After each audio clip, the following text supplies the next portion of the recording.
ஒரு குற்றச்சாட்டு அரசியலை வந்துட்டு முன்வைக்கிறாரு. தமிழ்நாடு முதலமைச்சர் ஸ்டாலின் சாதனைய முன் வச்சு பேசுறாரு. ஸோ மக்களுக்கு 2 விடயமும் தெளிவா போச்சு.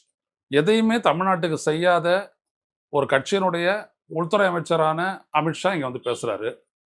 தமிழ்நாட்டு மக்களினுடைய கோரிக்கையை ஏற்று பல்வேறு திட்டங்களை நிறைவேற்றிய ஸ்டாலின் மக்களிடையே போய் பேசுறாரு. ஸோ இந்த பரப்புரையை பொறுத்த வரைக்கும் நேர் ஆப்போசிட்டா போயிடுச்சு. குற்றச்சாட்டு அரசியல் அவர் என்ன போறாரு? ஊழல் அப்படின்னு சொல்றாரு. நாடு முழுவதும் ஊழல் தொடர்பான குற்றச்சாட்டு பாஜகவுக்கு எதிராக அதிகம். அதுவும் மோடிக்கு எதிரான, மோடியினுடைய அரசுக்கு எதிரானதான் அதிகம், மிக மிக அதிகம்.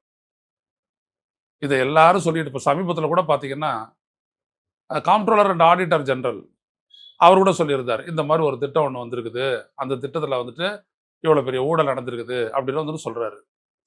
அதெல்லாம் பார்த்தீங்கன்னா மோடி அமித்ஷாவும் அதை பற்றி கேட்காத மாதிரி இப்போ எங்கே நடந்துச்சு அந்த மாதிரி இந்தியாலையா அப்படின்ற மாதிரி அவங்க போவாங்க. இது அவங்களுடைய ஸ்ட்ராட்டஜி. அப்புறம் இங்கே இருக்கிறவங்க அடுத்தபடியாக அவர் என்ன சொல்றாரு அப்படின்னம்னா, இந்த குடும்ப அரசியல், வாரிசு அரசியலை பற்றி பேசுறாரு.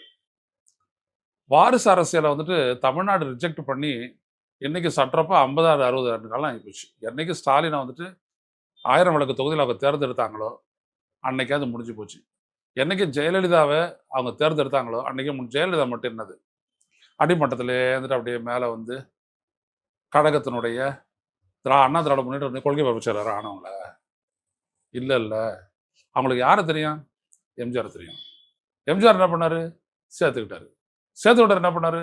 கொள்கை பரப்பு செயலர் கொடுத்தாங்க. இது என்னது இது? இதெல்லாம் ஜனங்க கண்டுக்கிறது இல்லை. ஒருத்தர் வந்துட்டார் உள்ள, அவர் என்ன செய்யறாரு அப்படின்னு பார்த்தாங்க. அப்புறம் பார்த்தீங்கன்னா 1996 வந்துட்டு எம்எல்ஏவாகவும் இருந்தார், மேயராகவும் இருந்தார் ஸ்டாலின்.